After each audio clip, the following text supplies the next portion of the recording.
Morning, Morning, Eddie. Razor. Can't ask you for your reaction to the Champions League draw because it hasn't been conducted yet, but I'm sure you're looking forward to it. It's a special thing, isn't it, to be in there again, and now down to the last 16. Yeah, really special, really positive for us. I think just grateful we can't get Man City. So no, we're looking forward to what the draw brings, and we look forward to that game when it comes around. Might get Man City later on in the competition again. Will you watch it or will you be training? I think we'll be training. Yeah, so I'm sure we'll hear about it on the training ground. But yeah, preparing for tomorrow's game. Just a couple on the match. The game the other night against Karabag was the first of a run of home fixtures now, and after so many games away, it was 4 in a row and 7 out of 8. How nice is it to have this sequence of matches in front of your own fans again, and no travelling either? Yeah, it's amazing to be back at home. I think we've got to build our rhythm back at St James's Park. I think it's really important we won on Tuesday night. That was our focus. It wasn't necessarily the performance that we were wanting, but it was the result we definitely needed. And hopefully now we can build some rhythm and get a good feeling back at our home ground. It's so important for us. And how important do you see this game in isolation being? Because Everton are above you as it stands, but that would change if you were to win. Yes, it's a big game for us. I think Everton have done really well on their travels this year. They're a really tough team to beat. From their perspective, their away form has been really good, especially defensively. They've been very, very strong. And we know historically, from David's teams, they're very difficult to score against. So a difficult game for us. One we're going to have to do really well in a sense of our attacking play has to be really good. Our defensive mentality has to be improved from what it has been in recent games. I think that's going to be the big focus. Thank you. Keith? Hi, Eddie. You said, I think previously, that Tino Livramento should be back round about early March. Do you expect him to be involved in these next couple of games at home? We're still in February, aren't we? Yeah. There's a couple of days left. Yeah, I think Tino will be early March. We think he's still on track for that. He's done really well. He's been training now, not with us, but separately running for a period of time. I think he's done a really good body of work behind him. So I think when he comes back, he'll be in a good place. So I don't think it's too long to wait. And Jacob Ramsey, of course, missed the game in midweek. Is there any chance of him being back involved for tomorrow? We hope that he will train today. So yeah, fingers crossed for tomorrow as well. Need to ask you as well, back page of one of the national papers today linking Anthony Gordon to Arsenal in the summer, of course on the back of the Tonali stuff we all spoke about in here a couple of weeks ago. How does that make you feel? Is it unsettling for the player at this stage of the season? Only if he reads it, I suppose. I mean, there's always, in this sort of age that we're at, there's always rumour and speculation, and yeah, I don't see probably 90% of it. I'm sure the players probably see more than I do. But I think it comes with the territory of being a top player and playing at this level, that there's going to be speculation. I think you've just got to put it out of your brain and you've got to focus on the football, because as we know with our schedule, there's so many games, there's no time for distractions. We have to be fully focused on each match. Thanks, Eddie. Thank you. Thank you. Andy? Well, Eddie, we talked about kind of being back at home. How nice is it to actually have the players back on the training ground for a concerted period of time, because that away run of fixtures where you've barely got any training time available, it must be beneficial for them this week.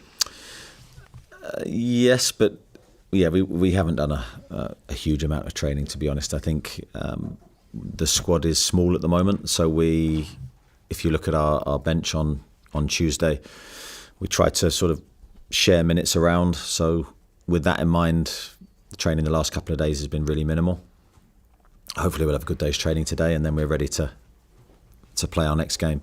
Training has almost been parked to a degree, although we're trying to take every opportunity we can to get the players in a really good place to play each game. But a lot of tactical preparation, a lot of game plan work, that's sort of where we're going from day to day. Every day my social media feed seems to be full of Bruno out in Brazil recovering at the moment, which puts a real positive spin, I have to say, on every single day. Couple of questions on him. How is he doing in terms of his recovery? But also, I've asked you this before, he's got through so many games for Newcastle United. How good is it for him mentally to be coming back the best version of himself with the way he's recuperating? Yeah, I've had some good contact with Bruno. He seems very positive about his injury, how he feels. He's done a lot of work, as you say. I think he's been really well looked after as well. So credit to everyone that's doing that work with him.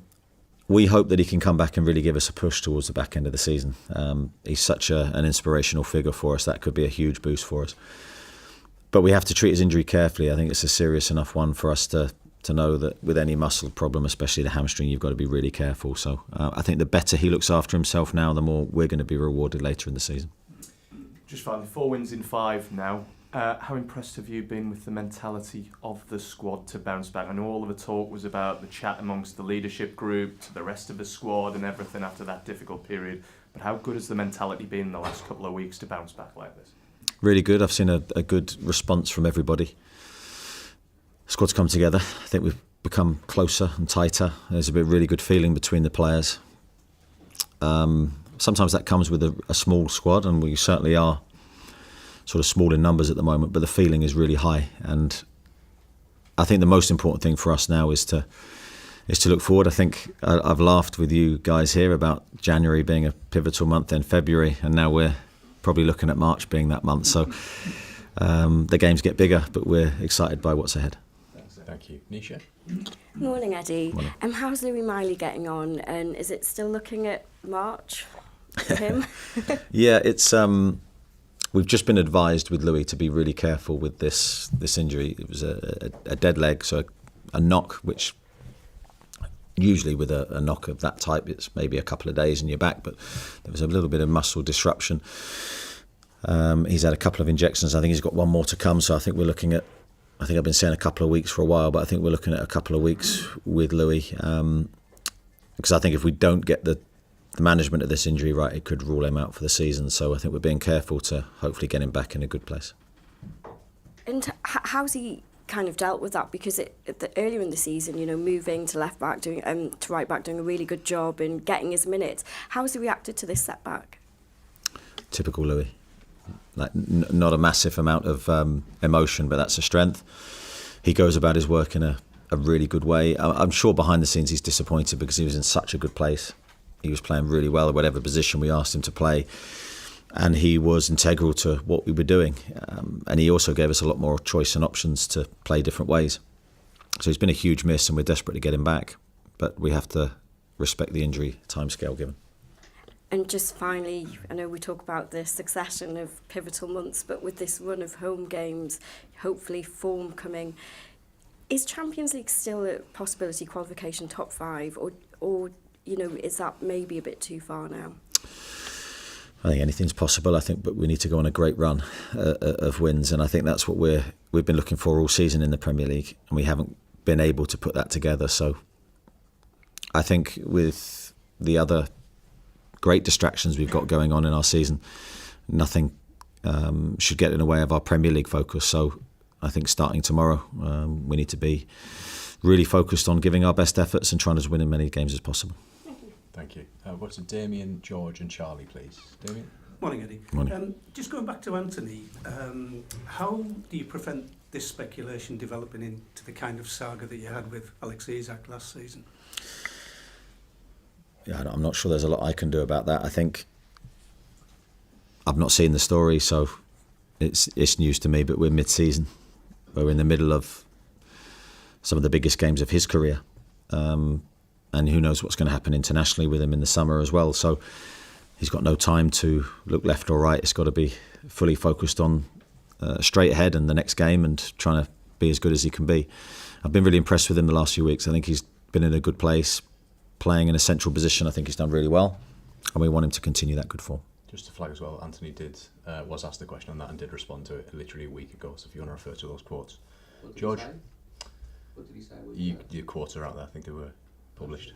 George? I'd echo that, Lee. It's good. Me? Yes. If you go to Okay. Well, good morning.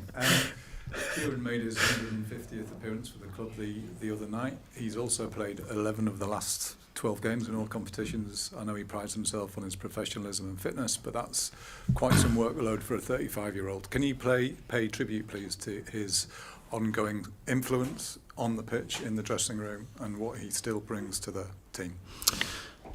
Yeah, you can't underestimate what Kieran brings. I think we just spoke earlier about the reaction of the group in the last 5 games, and I think sort of epitomising that is Kieran's mentality, where I think after the Brentford game, if I believe, I could be mistaken on the game, but he's come out and sort of taken accountability on behalf of the players, which I think is rare in this day and age. And I think he's got those values inside of him that he has to give more, the team have to give more in any moment.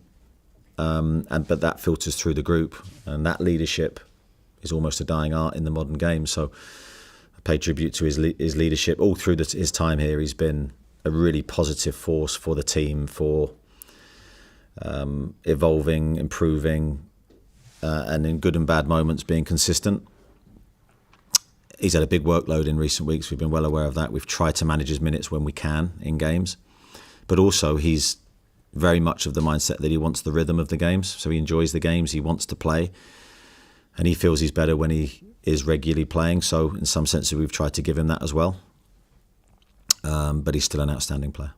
Thank you. I'll go to Charlie, please. Morning, Eddie. It's another one on Gordon, but it is match related. He's become a little bit of a pantomime villain for Everton fans in this fixture. Why do you think he's yet to perform against his former club, and how's he mentally going into this one? Yeah, without going back over old ground, I think it's a new game. I think Anthony's been very good in this season, in particular, at sort of blanking out emotions from previous seasons and just focusing on the future. And I think that's what he'll have to do again. This is obviously a fixture that means a lot to him. You can't deny that. It's his former team who did a lot for him in his career, and I think he's very grateful for that. But of course there's a will for him, regardless of the opponent, to do well for Newcastle and for his teammates now. So I think he's in a really good place. The last few weeks I think he's been outstanding for us. And my wish for him is that he doesn't think too much and just carries on trying to play the same way. Thank you. Go to Lee, Luke and Joe, please. Lee. Yeah, Eddie, on players playing in different positions, obviously you've done it with Nick Wallamada, Joe Linton and Lewis Miley. Surely that is it's a positive thing that a player can play in more than one position. It's only going to help them further in their career.